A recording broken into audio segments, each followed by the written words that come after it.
Autism Dad Social Club video podcast where I, your host, Frederick Jackson, am ready to take you on an unforgettable journey. Each episode is a heartfelt exploration into the lives of fathers navigating the beautiful complexities of raising children with autism. Get ready for an inspiring ride filled with practical insight, valuable resources tailored to families with kids with autism.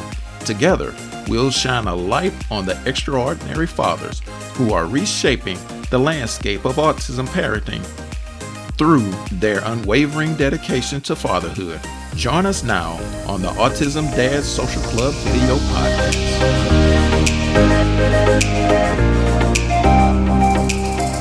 Hello and welcome to the Autism Dad Social Club video podcast. I'm your host, Frederick Jackson.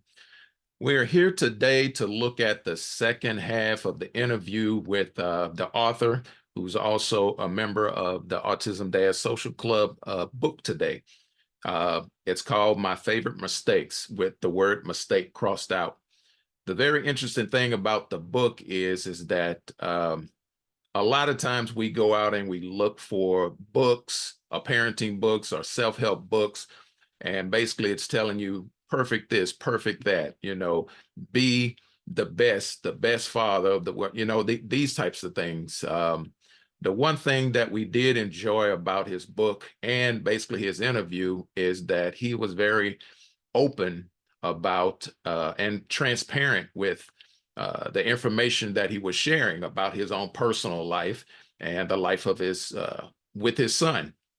And we hope that you can relate with those things. And what we want to do is go ahead and introduce the second half of the show so you can take a look at the interview itself. If you haven't listened to the first half of the interview, you're always welcome to look at the other shows that we have in our list, part one of this interview. And let's go ahead and get to it. Let's take a look. So the book is about autism, but what are some of the other themes that you explore in this book?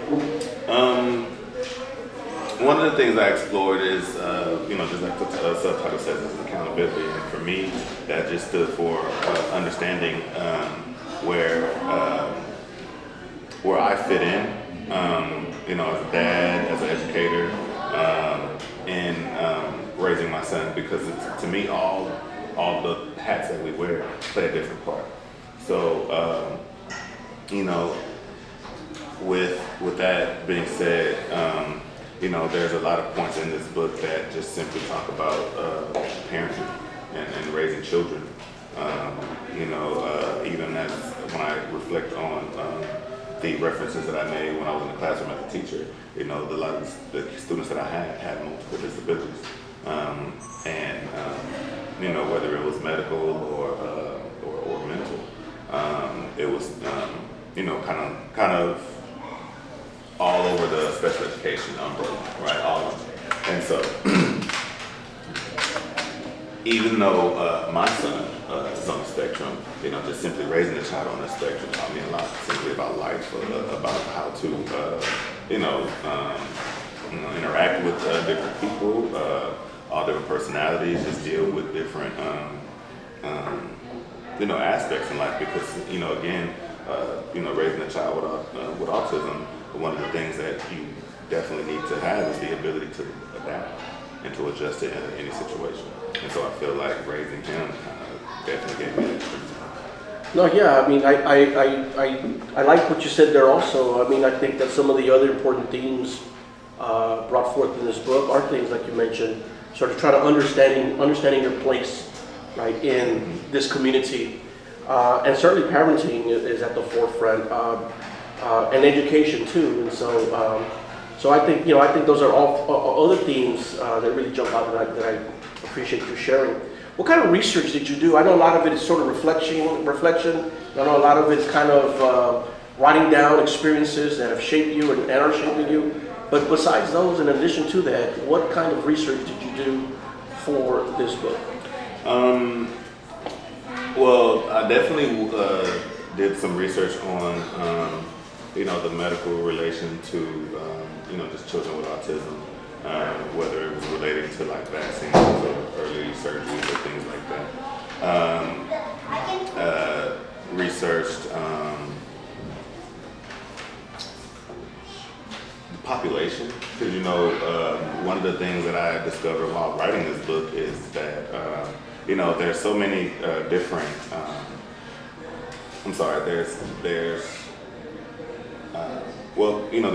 there's a wide spectrum, right? And then there's some that are higher functioning on the spectrum, lower functioning and stuff. So some of the things that I did learn about was the resources within this local area that parents have for their child, and even looking in the housing section of that of the resources, and I learned that to sign up an individual to be on maybe an assisted living housing situation, that list can go back over 50,000, and so I definitely researched into that, and it kind of motivated me to look into how can we fix that. How can we help those families in need that know that eventually when they leave this earth that someone will need to be there to take care of their loved one. Yeah. And so, like I said, that was a scary number, considering, that list is not going to go away. Like that it's still going to be more people that need assisted living. So, like I said, that's something that we definitely took a look into, which is how can we help solve that problem. Yeah, and that actually speaks to something that's very critical, I think, in the lives of a lot of us, wondering sort of what's at stake for our kids' future once we're not there to be, right, sort of these primary care facilitators, and that's a very scary thing to think about and a very scary thing to talk about, but necessary nevertheless. And so I'm glad you brought that up. From your book, DeAndrae, what are some of the most interesting aspects that readers should look for in your book? I really would like people to look for just the ways I was able to understand where I went wrong and able to correct my mistakes, to learn from the mistakes, not try to avoid them, just to live through them and learn from them and just become better at them. The ability to adapt, to that, understand that, no matter where your child is on the autism spectrum, that they're still going to be unpredictable until you really get to know them. Also, just even and at that point, one of the really important aspects of all of it is getting to know your child, not getting to know the disability, but just getting to know the child or the person that you are raising. Because we could get caught up a lot in, the disability, where they're on the spectrum, or more research on that, and we forget to learn that the person, and that's one of the things that I had to learn, especially when my son moved in, is that, I've always kind of had that, outlook of how to raise him while on the spectrum versus how to raise him. I appreciate that. Adaptability, I think, is crucial in our community, and I've heard you say this before, that we should, and I appreciate you again reiterating it, that we should know our child and know our child as a child, right, and not just as a disability, so that their name's not just numbers, right, when you think about it. Exactly. Well, that's a great response. Let me ask you a tough question here. What was one of the most difficult parts of the book to write about, and why? That's actually an easy question. I mean, Okay. the vulnerability part, that's the hardest part, You mean your own vulnerability? Yeah, I had to write about that. I had to write about, the mistakes that kind of stuck with me, that really hit me hard when I realized, okay, I really messed that part up, or, a reaction that I might have had, or something like that. And to just really go into that part, because typically when I'm writing, I would probably say this is the first personal book I wrote about, like my own experience.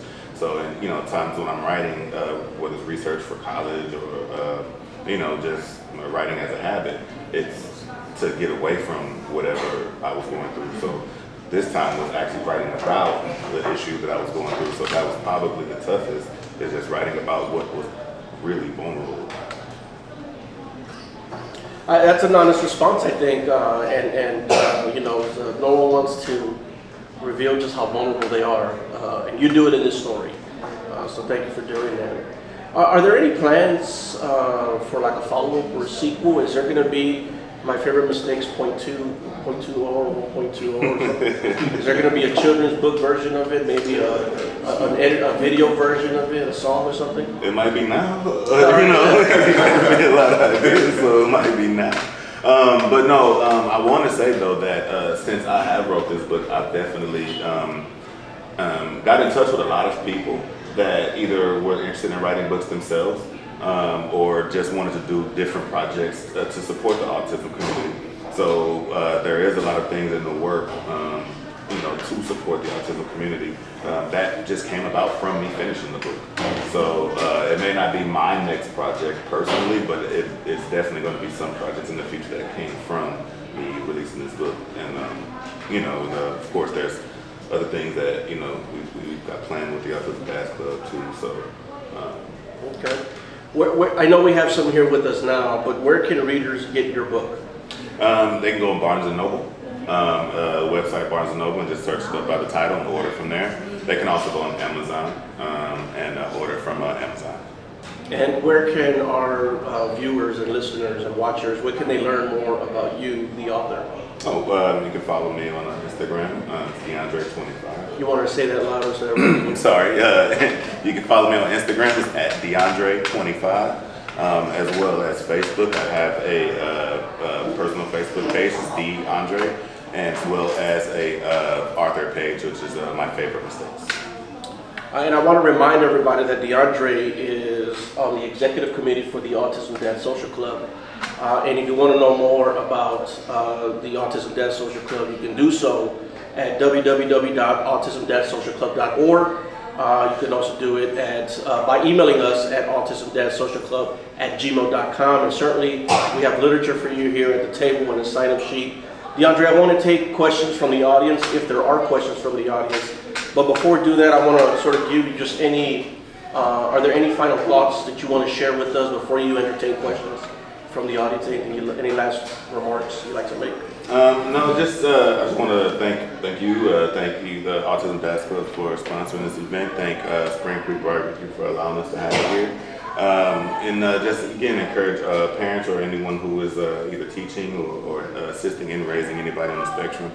Just remember to get to know the person besides the disability, and be prepared to adapt and just understand that it gets better. That's one thing that we definitely talk about whenever we're meeting with new dads and they come around in our gatherings. We kind of just encourage them to understand that it does get better. We'll entertain questions from the audience if there are any. Yes, sir, right here. Yes, first of all, thank you for writing the book. I haven't read it yet. I'm definitely getting the book. Thank you all just for the organization as a whole.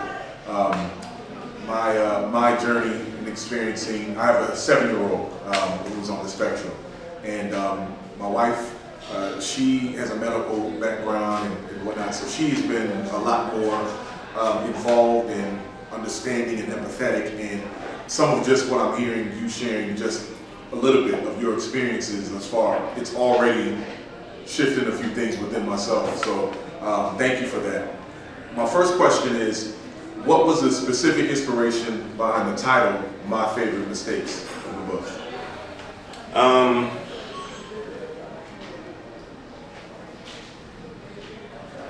Learning that everything we do wrong or the mistakes we make aren't there to define us, but they're to teach us lessons. Sure. And it feels like once I finally learned that, then I felt like I start to grow more in fatherhood, so that's why I named it like that. Because I was thinking about, I was like, at the time I was really hard on myself about the mistakes, but then like over time I started to learn from them and appreciate them more. Absolutely. Incredible. Yeah. Thank you. So you had several questions. Do you have another? I probably do, but I'm gonna process, and I'm actually gonna get in touch with you. There's also, and I want to remind everybody, right, that the word mistakes, there's a strike through with the word mistakes, and so they're mistakes, but if you learn from them, they're not really mistakes, they're learning lessons. Right? They're pivot points, if you will. I saw another hand somewhere, I'm sorry, where are you? Yes? I have a question. I know vulnerability breeds vulnerability, and so to see the book that starts with mistakes, that's a draw. And so I want to thank you for that specifically, because if you're making mistakes, you're not going to go to a bookstore to look for a book that says Perfect Parent. I want the one that says, I am making mistakes and help me through my mistakes. So I thank you for that part, being vulnerable within the book. And I also, when I was reading it, I was thinking, he needs to write some parenting books. It's not just for kids that's on the spectrum. And so for me, I was grateful for that, to be able to share that book with other parents that I meet with and counsel with. It's like, no, you need to get this book. And it's an easy read, and it's short, and it's to the point, and it has lots of nuggets in it.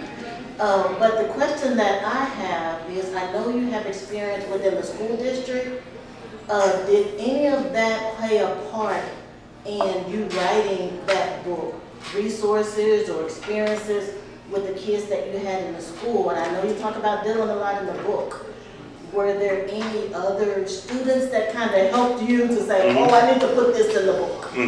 Actually, part of the book is me writing about my experience in my classroom, and I did highlight four students specifically that I did that had a lasting impact on me, as far as getting to know them and then understanding, where they were coming from. And once I figured them out, kind of using those same, whatever I learned, and bringing that when I'm raising my son and bringing that home. And another thing, mentioning the students, one of the really important lessons that I learned, like I said, reflecting and writing, is the power of influence, and how, raising whether it's a child on the spectrum, especially a child on the spectrum, but just raising kids, period, how important influence is, whether it's coming from other students, whether it's coming from other adults that you surround students by, that you surround your kids by, and just the overall environment that you're raising them in. It really is important to pay attention to the influence that you allow to occur for your child. DeAndrae, I'm wondering, and you would know this better than I think than I would, how difficult or not difficult would it be to include this as a resource in the classroom? HISD, 85 ISD, 4-bit ISD, any ISD, how difficult or not difficult could something like this be shared with teachers officially as part of the curriculum in schools K through 12? Well, as part of the curriculum, I'm not sure how difficult that would be. I've definitely used resources and network to get this book in the hands of teachers and those who are dealing with either children at home on the spectrum, or students in their classroom that are on the spectrum. So we're definitely pushing it to get it into as many teachers and parents' hands. But yeah, when it comes down to implementing this into like curriculum and things like that, that gets a little difficult, because that the curriculum is pretty set by the state. So No, I recognize that. I think the curriculum is set by the state, but oftentimes books like this come along, and that's when we need to disrupt some of the what we've been doing for the last 20 years, and disruption sometimes can be good. Yeah, no, I agree. I mean, because books, I want to say books that kind of like this helped me a little bit more when I was reading them at my leisure through college than versus the textbooks, because I would get a lot more ideas and information from books that didn't necessarily relate to what I was writing about, but just kind of gave me a way to look at things differently. Yeah. I have a question, maybe more of a request than a question. I previewed the book, and there were several things that stood out to me, but I wonder if there is a anecdote, a story, as you were writing, that really kind of piqued you to the core. Because I've had that when. So to be transparent, I was presenting a paper at a conference, an academic conference, and I was sharing the story about my son's autism, and it kind of hit me as I was sharing that story, that moment of transparency before the academic community. And so when you were writing, did you have any of those moments that like, wow, it just kind of hit me? So without really, want to encourage everybody to buy the book, but is it a story that you can share in there that kind of really was meaningful and powerful for you? It's a small story in the reflection part of the book that I shared, and that was about when kind of like one of my first moments when I really was like, okay, I think I can write, right? Like, we kind of like discover you're good at something, and that final moment. And the reason that stood out was because as I was writing this book, I was, I would go to church on Sundays, and it's like I would notice a recurring theme every time I would go, and it's that, God can use you no matter where you are in life, And so the story was kind of funny to me because it was when I was in college, and one of the first essays that we were assigned in my class. And when I wrote the essay, and the teacher, the professor didn't know who we were at that point. It was just our first one. And so she passed them all back, and so she asked everyone, to get in groups based on what grade you made. And so she asked everyone to raise their hand if they got a C and a B. And I was acting up. Don't get me wrong. We were all in the back of the class, the football team, just making jokes a lot. So we knew we was getting on her nerves, but I actually got an A on that paper. And so when she asked everyone to raise their hand who got an A, she didn't believe me. And so, like to the point where she repeated, like I said, A, and I was kept my hand raised. And so she said, bring it here. And so now the whole class is like looking like, oh, like, he's lying or something. So I gave her the paper, and she just looked at it, and she just tear it up and gave it back. And it was just like, that was a great moment for me. That was a great moment for me, but again, it kind of, just it made me reflect also just a lot of the times while I was writing, just asking myself, am I even qualified to do this, or should I even be writing this,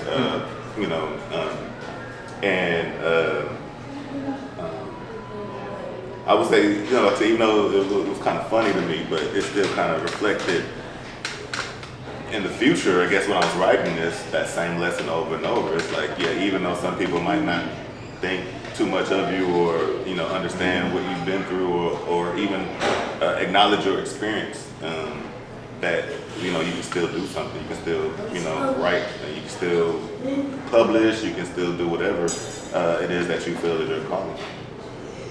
One of the parts of the book that stood out to me is the section where you talk about and we talked about it a little bit in the Q&A, where you talk about you overreacted to a situation and your son calmed you down. And I think you titled it, I Forgot to Be His Dad. And that's something that, things catch you off guard, you act spontaneously, you regret the way you act, you're embarrassed by the way you act, and those kinds of things. And so that really stuck out to me in the book, and I think that there's more of that in the book. Mm-hmm. And so really, I encourage you all to get your hands on it if you don't have it already, so you can read some of DeAndre's reflections, and then see how that in many ways is probably your own reflection as well. Because I see myself in this book in many times, and that's not a scary thing. I'm saying that's a good thing, because it's helping me really understand my role as a dad and as a partner and as a learner and so on and so on. And so, do we have any other questions from the audience? We have one question in the back. I got a two-sided, two-parted question for you. It goes way back for you. So, what are the misconceptions that you've experienced on your side? And then on the other side of it, have you seen misconceptions from others outside of, the autism world that you've experienced? Like I said, from my side, like I said earlier, one of the biggest lessons learned was not to not to focus so much on the disability, but just get to learn the child. And I feel like, of course, early on, I was so zoned into watching and protecting, and making sure nothing happens based on him being fragile or his disability, versus, understanding that he's growing as a person, and I need to get to know him as a person so I can understand, number one, who he is, but also, if I am, dad and taking that protective role, you got to know how to protect the person. So in order to know how to protect someone, you got to, know who that is. I would also say that one big misconception that a lot of us come across is that when we talk to parents, especially those who do not have experiences with kids on the spectrum, is that not all of it is a horror story, right? Like, there's a lot of fun times that dads share with us. There's a lot of talented kids with autism. There's a lot of very, very smart kids with autism. Even those that maybe nonverbal or something. There's certain things, if you really pay attention to, that they're probably still better at than you, and you just don't realize it because you're kind of caught up in the disability part, but you're not focusing on the ability part, right? So I think that's definitely a misconception that those that are outside the autism community get, is that it's pretty much a disability that we always have to just watch out for and care for more closely, versus a disability that we just need to learn more about and learn how to expose more of their strengths than what they aren't able to do. That's a great question. I thought that was a right-on response. Are there any other questions or comments from the audience? Well, we want to thank you for joining us. I want to thank DeAndrae for writing this fantastic sort of memoir in many ways of his life and experience parenting someone on the spectrum. You can get this book here today, and the author will sit and sign it for you. I'm getting mine, so you can't have this one. This was mine. But you can get yours. We have several here. You can also get it online. You said Barnes & Nobles. Yes. I imagine you can probably get it on Amazon. Yes. If you're comfortable purchasing on Amazon, I think you can get it there as well. Again, we want to thank you, and we want to congratulate you on accomplishing this. This is a wonderful project that you have done, and I think that readers and listeners and viewers are going to be moved by this, and I hope that you inspire them to do as you have done. So we appreciate you. Thank you.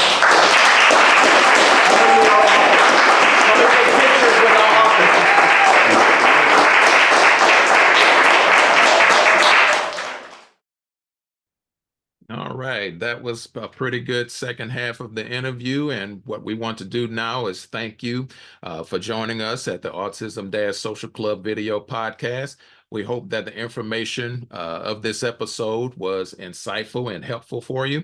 And please remember to subscribe to the channel itself, so that way you can stay up to date on any future postings that we have. Also, let's just stay connected, continue to advocate for our kids. And as we continue to move forward, you can check out our links at our websites.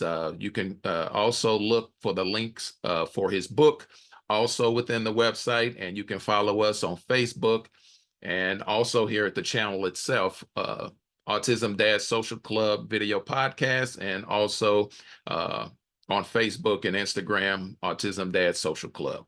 And until next time, stay connected, continue to advocate, and remember, if you found this information helpful, please share it, and as we continue to move forward, we'll see you soon. Take care from the Autism Social Club video podcast.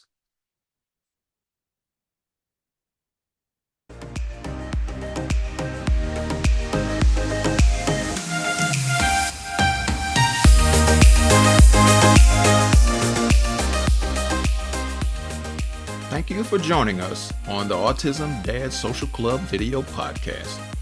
We hope you found our content insightful and engaging. Don't forget to subscribe to stay updated on our latest videos. If you enjoyed this podcast, give us a thumbs up and share it with your friends and family who might benefit from it.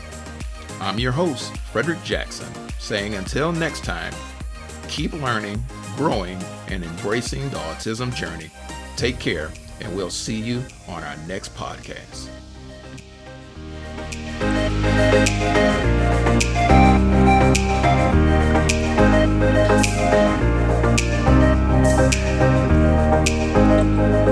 Disclaimer: the content presented in Autism Dad's Social Club video podcast is intended for informational and entertainment purposes only. The views and opinions expressed by the hosts and guests are their own and do not necessarily reflect the views of Autism Dad's Social Club as a whole. The information provided in this podcast is not intended to substitute professional advice, diagnosis, or treatment. Viewers are encouraged to consult with qualified professionals regarding any questions or concerns related to autism or parenting. Autism Dad's Social Club disclaims any liability for any loss or damage arising directly or indirectly from the use of or reliance on the information provided in this podcast.